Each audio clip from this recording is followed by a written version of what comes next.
Hello dear students, आप सभी का स्वागत है हमारे YouTube channel CG Vyapam dot general studies पर। आज हम पढ़ेंगे कार्बनिक यौगिकों के शोधन के बारे में, जो कि आपकी आगामी परीक्षा जो प्रयोगशाला परिचारक है उसका बहुत ही महत्वपूर्ण टॉपिक है। यहाँ से प्रश्न आते हैं, तो चलिए वीडियो को स्टार्ट करते हैं। पहला आता है फ्रैक्शनल क्रिस्टलाइजेशन या प्रभाजी क्रिस्टलन। देखिए, यह विधि उन ठोस कार्बनिक यौगिक के शोधन में प्रयुक्त होती है जिनमें ऐसी अशुद्धियां होती हैं जो समान विलायक में कार्बनिक यौगिकों से विलेयता में भिन्न होती हैं। इसका मतलब यह है कि जब आप उस मिश्रण को गर्म करेंगे तो ठोस जो है वो ठोस ही रह जाएगा, और जो सॉल्वेंट है या कहा जाए जो समान विलायक में जो कार्बनिक यौगिक है वह पूरी तरह से लिक्विड फॉर्म में बदल जाएगा। जो अशुद्धि है वो नहीं बदल पाएगा, जिससे हम उसको बाहर निकाल लेंगे। फॉर एग्जाम्पल, कि जैसे मान लीजिए आप शक्कर में अगर कोई कंकड़ है, तो जब आप शक्कर को गलाते हैं तब शक्कर आपका लिक्विड फॉर्म में सीरा में बदल जाता है, जबकि वो कंकड़ उसमें रह जाएगा, कंकड़ नहीं बदलेगा। तो कंकड़ को आप आसानी से निकाल सकते हैं। यही प्रभाजी क्रिस्टलन विधि है। दूसरा है सब्लिमेशन या ऊर्ध्वपातन। देखिए, ऊर्ध्वपातन क्या होता है? एक ऐसा प्रक्रम है जिसमें यौगिक बिना द्रव अवस्था में आए ठोस अवस्था से सीधे वाष्प अवस्था में बदल जाता है, और वाष्प ठंडा होने पर सीधा ठोस अवस्था में बदल जाता है। कहने का मतलब ये है कि द्रव यहाँ नहीं बनता है, यहाँ ठोस से सीधा गैस और गैस से सीधा ठोस बनता है। इसी को ऊर्ध्वपातन कहते हैं। इसका एग्जाम्पल देखते हैं। सबसे सामान्य उदाहरण है आपका कपूर। कपूर को आप गर्म जलाएंगे तो सीधा गैस बन जाता है। Naphthalene, anthracene, Indigo, iodine, ammonium chloride आदि को इसी अवस्था में या इसी प्रक्रिया सब्लिमेशन के द्वारा ही प्राप्त किया जाता है। तो यहाँ पास आप देख रहे होंगे। इन एग्जाम्पल को याद रखिएगा, किसी न किसी क्वेश्चन में जरूर ये आपको देखने को मिल जाएगा। देखिए, अगला महत्वपूर्ण टॉपिक है डिस्टिलेशन या आसवन। आसवन का मतलब होता है सीधी तरह से गर्म करके उबालना। ठीक है, तो इसको हम रसायन में आसवन कहते हैं। आसवन के चार प्रकार हैं: सिंपल, फ्रैक्शनल, स्टीम और एजियोट्रॉपी। इन चारों विधि को हम बारी बारी से समझते हैं। चारों से क्वेश्चन आ चुके हैं। पहला है सिंपल या साधारण आसवन। यह विधि इस सिद्धांत पर आधारित है कि नियत दाब पर प्रत्येक शुद्ध द्रव एक निश्चित ताप पर उबलता है, जो इसका क्वथनांक कहलाता है। जो द्रव बिना अपघटित हुए अवाष्पशील अशुद्धि देकर उबलते हैं, उनके शोधन के लिए यह विधि प्रयुक्त होती है। कहने का मतलब यह है कि अगर पानी में आपने कोई शक्कर मिला दिया है मान लीजिए, फिर आप इस मिश्रण को उबालते हैं तो जल की मात्रा बाहर आ जाती है, और जो शक्कर है वो सीरा में बदल जाता है, या लिक्विड शुगर कह सकते हैं आप उसको एक तरह से, कि वह उस फॉर्म में बदल जाता है, बहुत गाढ़ा द्रव बन जाता है। तो यह साधारण आसवन है जहां आप अवाष्पशील अशुद्धि बच जाएगा और पानी जो आपका है वो बाहर हो जाएगा। ये साधारण आसवन है। यह घर में हम प्रयुक्त करते हैं काफी चीजों में। दूसरा है फ्रैक्शनल डिस्टिलेशन या प्रभाजी आसवन। यह विधि निकट क्वथनांक वाले दो या अधिक वाष्पशील द्रवों के मिश्रण को पृथक करने में प्रयुक्त होता है। अब क्वथनांक क्या है? क्वथनांक मतलब वह बिंदु जिसके बाद वह जो द्रव है वह उबलने लगता है। ठीक है, हम जिस चीज के बारे में पढ़ रहे हैं, यहाँ ठोस की बात नहीं हो रही, यहाँ ज्यादातर बात हो रही है द्रवों की। कि जब हम किसी चीज को उबालते हैं तो एक पहले उबल जाएगा, एक बाद में उबल जाएगा, क्योंकि एक कम ऊर्जा चाहिए उसको उबलने के लिए और दूसरे को थोड़ा ज्यादा चाहिए। तो पहला वाला कम ऊर्जा में ही उबलने लगेगा, इसलिए जो सेकंड वाला है वो बच जाएगा। यही प्रभाजी आसवन है। तो ये क्वथनांक मतलब कि वह बिंदु जिसके बाद वह उबलने लगता है, बॉइलिंग पॉइंट जिसको बोलते हैं आप। उदाहरण से अगर समझेंगे तो देखिए, एसीटोन का क्वथनांक है 60 डिग्री सेल्सियस तथा मेथनॉल का क्वथनांक है 65 डिग्री सेल्सियस।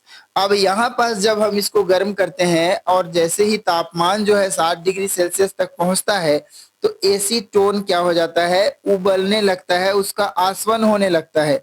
जबकि मेथनॉल जो है वो अपने पूर्व अवस्था में ही बना रहता है। इसलिए जब हम ऐसा करते हैं तो एसीटोन बाहर हो जाता है और मेथनॉल बच जाता है, और इस प्रभाजी आसवन से हम दोनों के मिश्रण को पृथक कर सकते हैं। तो यही आपका फ्रैक्शनल डिस्टिलेशन है और यह एग्जाम्पल जो है आप याद रखिएगा। अगला है स्टीम डिस्टिलेशन या भाप आसवन। देखिए भाप आसवन क्या होता है। पहली बात तो इसके लिए कुछ शर्तें हैं, जिसमें पहला है जल में अविलेय होना चाहिए।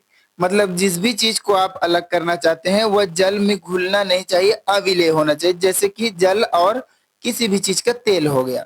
दूसरा है भाप में वाष्पशील होना चाहिए, मतलब वेपराइजेशन उसका हो भाप में। तीसरा है अवाष्पशील अशुद्धि होना चाहिए, मतलब कि पानी जो है वो वाष्पीकृत हो जाए और जो अशुद्धि है वह वाष्पीकृत ना हो, उसमें ही आप भाप आसवन का प्रयोग कर पाएंगे। तीसरा है अगर उसका अणु भार अशुद्धि अशुद्धि जो है उसका अणु भार अधिक होगा तो वह जल से जल्दी पृथक हो जाएगा। और उच्च क्वथनांक होना चाहिए, मतलब जल की अपेक्षाकृत उसका क्वथनांक उच्च होना चाहिए, बॉइलिंग पॉइंट ऊंचा होना चाहिए, तभी तो काम करेगा। अगर पानी से पहले वो वाष्पीकृत वेपराइज्ड हो सकता है तब फिर उसको आप नहीं छाट सकते हैं। इसलिए पानी से उसका क्वथनांक जो होना चाहिए उच्च होना चाहिए। अब चलिए एग्जाम्पल के थ्रू समझते हैं कि आखिर इसमें क्या प्रक्रिया होती है। देखिए तारपीन का तेल, नाइट्रोबेंजीन, एलिनीन, इन सबको भाप आसवन विधि के द्वारा पृथक्कृत किया जाता है।